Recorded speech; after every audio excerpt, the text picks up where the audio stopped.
Stars quilt for a veteran. I haven't decided what veteran I will make this for yet, but it will be a veteran in my life. Let me share with you. This is the pattern here, and this was designed by Donna Jordan for Jordan Fabrics. So, again, the name of the pattern is Shooting Stars. It is a free pattern, and I can provide you with the link for this. I love this because it is a scrappy red, white, and blue quilt. Of course, this could be done with any color, but for this purpose, it's red, white, and blue, even though you'll notice in the pattern, the red, white, and blue represented the winter time with Let It Snow and things like that. But we're going to mimic this, and we're, of course, not using the same fabric line, but something similar. So let's slide this out of the way because, of course, we need this as our guide for the directions, even though the directions are really easy. You will need 4 blue fabrics, whether they are all the same or mixed. You will need 4 red fabrics. These are all charm squares, so they are 5-inch squares. And you will need 1 white for the center, and then you will need 4 of these squares that are going to make, is it 4? No, it's 8. 8 of these squares so that it makes the center. So that's what we're working on. 5-inch, 5-inch, 5-inch, and these are 3-inch. So we'll need 8 of those. We can do the layout either way. So I'll show you the layout before we get started with the sewing. Because there are 8 squares, this can go either way. So you can do reds in the corners and blues in the centers, if you will, or on the sides, and then the white is in the center. So this is how the 9 patch will look before you do your star points. Or, and the thing is to mix it up. So you want half and half. You could do the blues in the corners, the reds on the side, and of course your white stays in the center.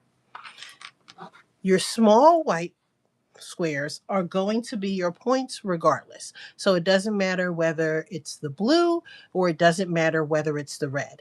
Either way, you're going to have one of these 2 formats.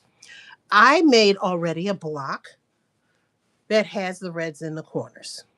So this is what the final block looks like. So since I already did the reds in the corners, let me go ahead and do a one with the blues in the corners. This is a typical 9 patch. And what we're going to do is alter the red squares. So we are going to add the points to the red squares. The blue squares are going to stay the way they are. You should have 8 of these. And just for anybody coming in, these are all 5-inch charm packs.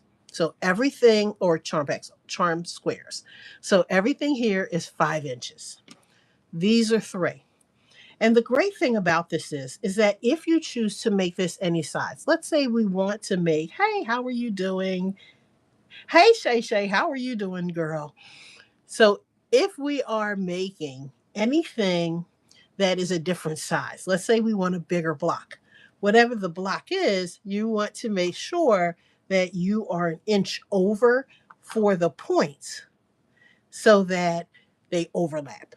So if these are 10-inch, you would need 5, so I would go 6 so that there's an overlap. Half of 6. Half of 6. Did I say that right? Half of 10 is 5, right? So then 6. Because you want an overlap like this so that it helps to create the points. Your points can be created by folding your squares in half on the diagonal so that they will look like this. You can either draw a line through each one if that's what you prefer, or if you're like me, we can just fold it and it'll create a natural line. Then I want them to go here. I'm going to stitch this. And then once I stitch that side, I will come back and then I will do the other side. So let's take this to the machine and get started. We're only doing the reds. The blue blocks are going to stay as they are. Again, if you choose to draw the lines, you can, but I can see them as I fold them, so I'm okay with just the fold. You're either going to sew on the line or right next to it.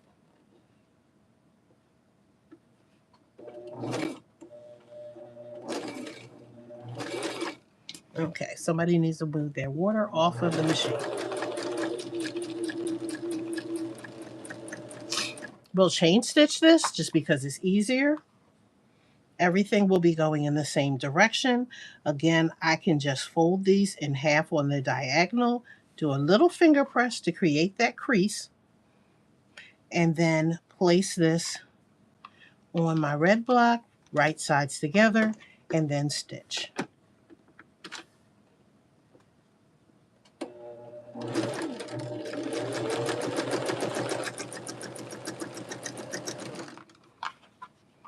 And we're going to do the same thing for all of the blocks.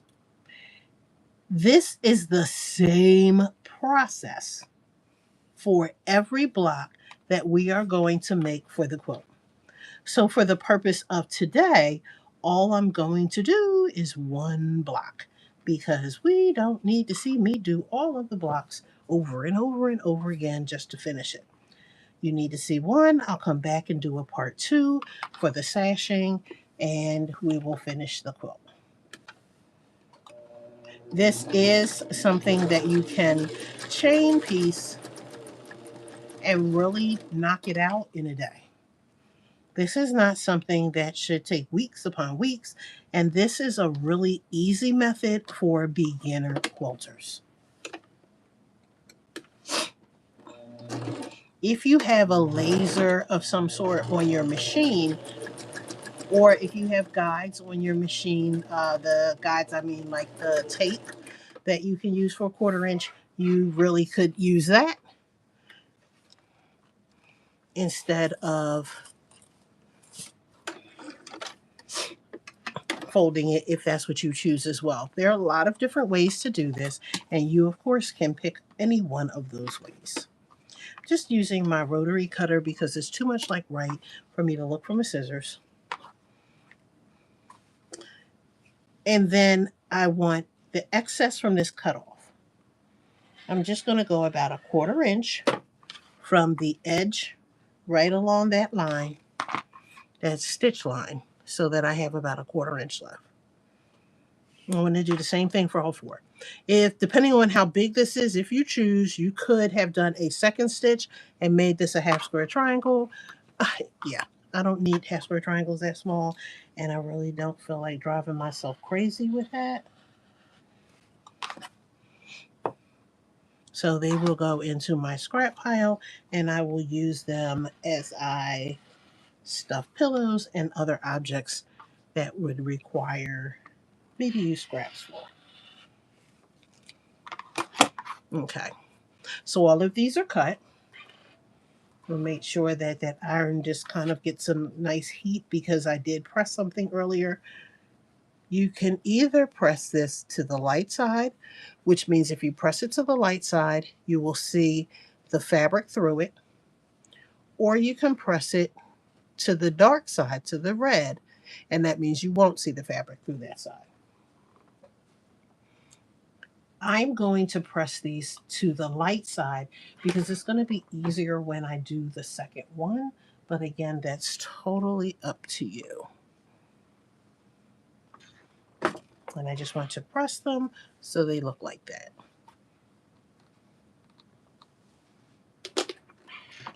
The great thing about batiks is the way that they're dyed, they're saturated. So they lay a lot faster with a pressing than quilter's cotton will, because quilter's cotton is only dyed on the top of the fabric, not throughout. So I think that dye like helps it to really lay flat. It's one of the reasons why I really like batiks. I think the colors are more vibrant and you are paying for the batiks. Okay, so our part of our point looks like this. Now we're going to go back and do the other side. So again, you'll either mark the diagonal if that's what you choose, or you can use your fingers and press. And then we are going to place this in the opposite direction of the last one. And let me move this off so I can line that up properly. So it'll look like this. There should be an overlay of the two, or overlap. So this goes from corner to corner, and let's take it back to our machine, and we're going to stitch right on that line, right on that fold. And again, if you're not right on the fold, it's better to be right outside of it, toward the edge, not toward the inside. Because you don't want this block to be shorter. If anything, you can trim it if it's too big.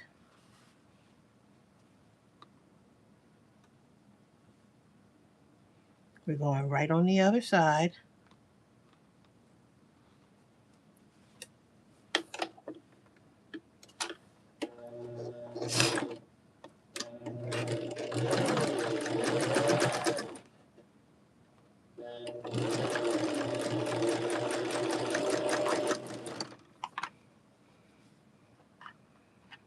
And it doesn't matter which way it is, it should be the same either way, because they're going to look just alike.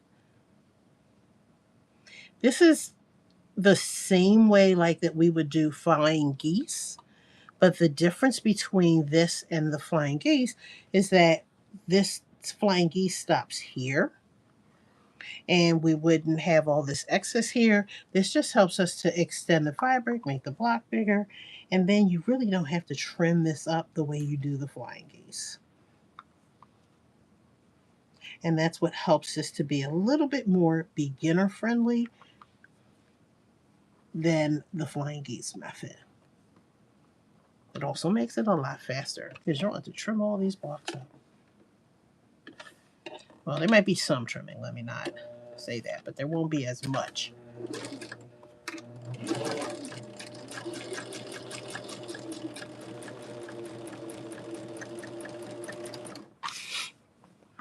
And then we have one more. And so again, we're just working on creating the block today. So this is not going to be a long process. And then we will come back after all the blocks have been created, and we will do the sashing and and put the quilt together. But once you've seen this once, you don't need to see it 14 more times to understand how this goes together. She really does a great job also of explaining it in her directions so that you can follow those as well. Okay, and again, I'm just going to trim this at 1/4 of an inch. Take that to my iron, 1/4 inch. Let's get that on camera so you can see. And you could use your ruler if your hand-eye coordination is not as good. Either way works.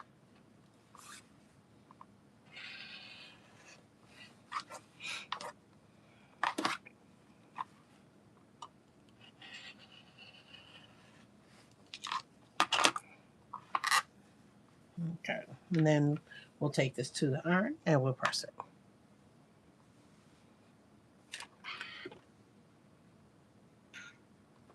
We don't need a lot.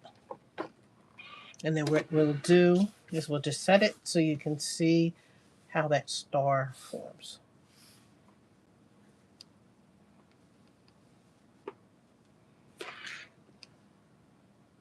So remember, all the reds were on the sides, all the blues were in the corners. But you can see how that star is beginning to form. And then once you have everything laid out again, and again, you could do this and just finish all the blocks first. You can do them one by one like I'm doing right now. You could do them 2 by 2, 3 by 3, all 15 or how many ever you need for the quilt or the table runner that you're making. And then just work it like a 9 patch. So there is that final star layout. Everything has been cut. Now it's time to work this like a 9 patch. You have 1, 2, 3, 4, 5, 6, 7, 8, 9 pieces. Anytime I work a 4 patch or a 9 patch, I work from this direction. It's just the way that I work. And I just flip my fabric so that my blocks are in a line. I'm just going to stitch them down in a chain. So keeping those pieces together, line them up. Now I did switch out my foot. Let me go ahead and put my 1/4 inch foot on because I like things to be as accurate as possible. And because I put the block down, I just want to make sure I have it in the right direction. Okay. Because I will absolutely flip something in the wrong direction. Make sure my needle didn't shift because it can. Back stitch.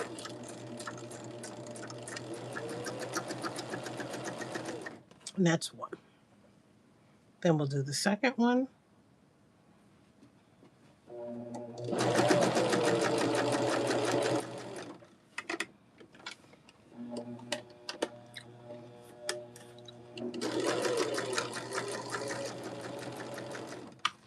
And do the third one.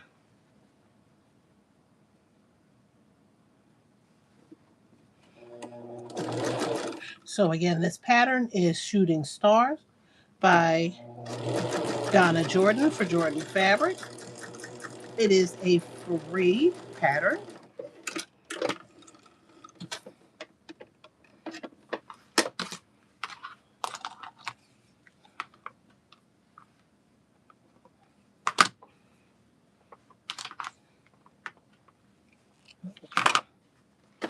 And we'll just slide it out the way for a second, just so you can see how this goes together.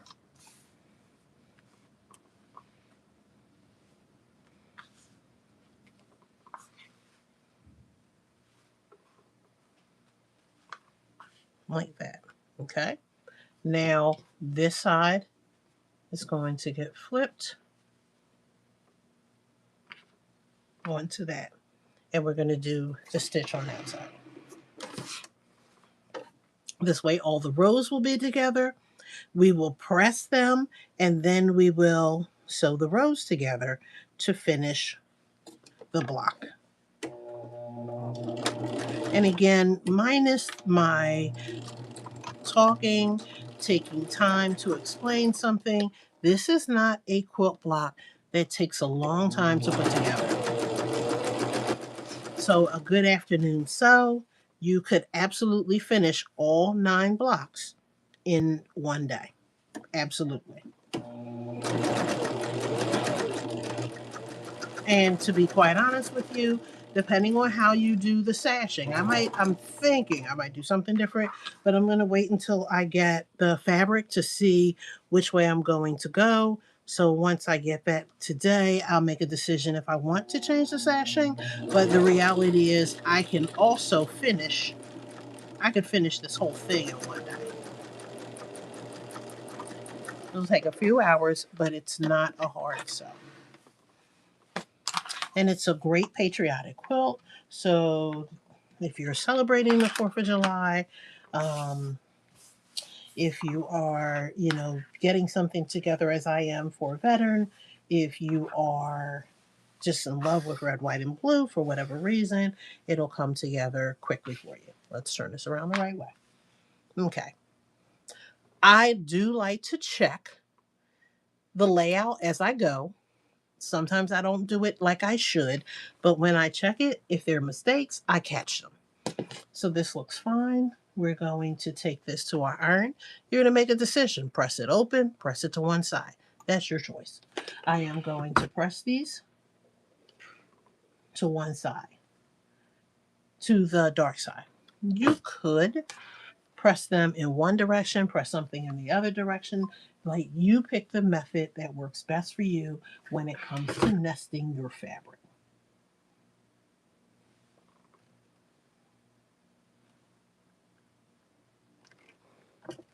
If you open up the seams, then you don't have to nest, you just have to match seams. The only thing that I will say is be consistent when you're doing it, because lighter fabrics do, the seams show through with the lighter fabrics, and you want to make sure if it's showing through with some, it's showing through with all. So that way they look alike at the end. Especially when, you know, you're quilting it, and depending on what you quilted at, those shadows come up. And the more consistent it is, the less noticeable it is. Okay, so everything is pressed and ready to go. So we're going to take a couple clips, and we're going to take the first 2 rows. My seam is going in this direction toward the blue, and on this one it's going in this direction towards the white. So they're going in opposite directions. That means I can line the seams up. And what happens is the weight is on the white side on this part, it's on the blue side on this part. So when I kind of push them together, it's what's called nesting. They're going to lock, which means that I am more likely to get those lines lined up. Now, there are exceptions to the rule when you're doing this, because sometimes your coordination can be a little off, but you're trying to reduce the probability that those seams won't line up. Your edges should line up if everything is great. And let's take it to the machine. And again, just a little back stitch goes a long way. Take the first clip out, make sure that that seam goes under so that I don't push my seams up.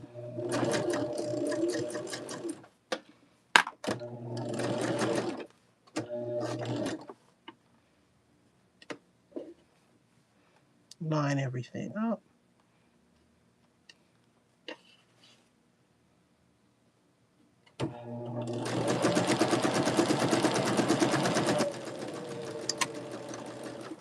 Okay. So if we open this up, our seams just about should line up perfectly. And I just say just about because there's a possibility that they might not. These have lined up absolutely wonderfully. And you can see the top part of that star. Just when I say something will be perfect, then the next one won't. So I don't like to jinx myself. Same thing, I'm going to line those seams up.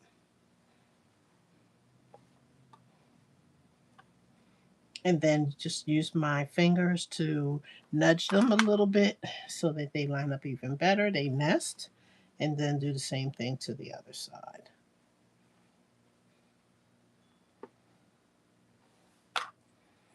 And I'll talk to you a little bit about why I like this method a little bit better for the points than I do the other one. Then using flying geese.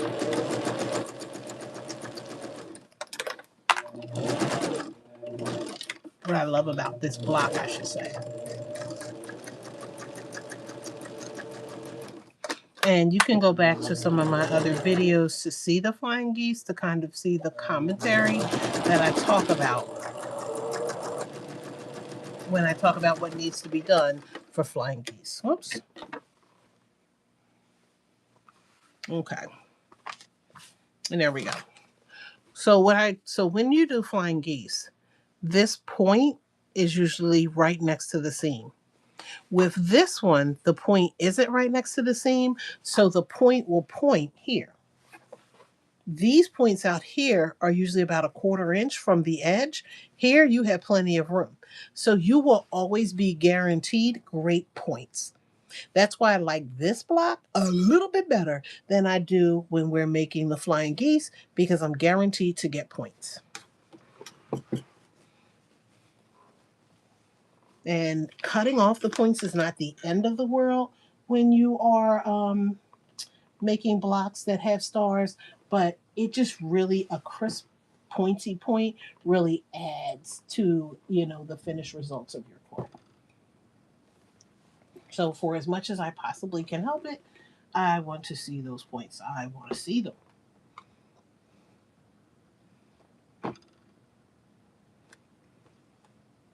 Okay, and then we'll turn this over.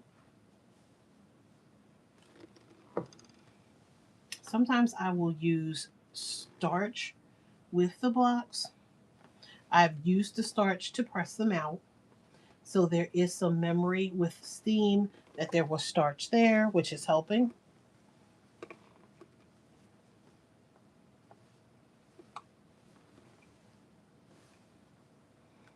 And I'm just taking my time to press here. Okay. We'll slide that out the way. And here is the finished block. So at this point, I've made 2 blocks of the 15 that I need to make. So this block is finished, and then I have the reverse with the reds in the corner for this block. So they're going to have sashing in between it, but if they weren't and they were just going to butt one up against the other, see how alternating that will cause your colors not to be red, red right next to the other. So it's going to have sashing. I still think it helps to have that sashing in between it and not to have those colors aligned. So either way, it's perfect. But again, that's up to you. There's going to be, for this one, 15. So I need to have 7 and 7 and one extra one for 8 to, offset those colors if that's what I'm going to do. I'm not as worried so much as these two lining up, but if I am, I can flip it a little bit.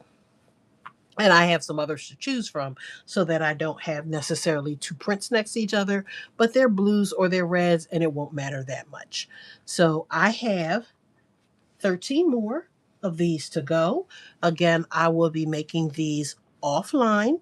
And then I will come back with video part number 2, where we will be adding the sashing, thinking about if I'm going to change the sashing or just go with the original pattern. So stay tuned, because we are going to make a quilt for a veteran, and we're using Shooting Stars by Jordan Fabrics. Again, it's a free pattern.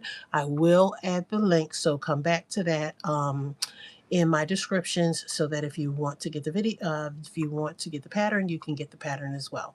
So thank you for joining me, and stay tuned, because we are making a quilt for a veteran.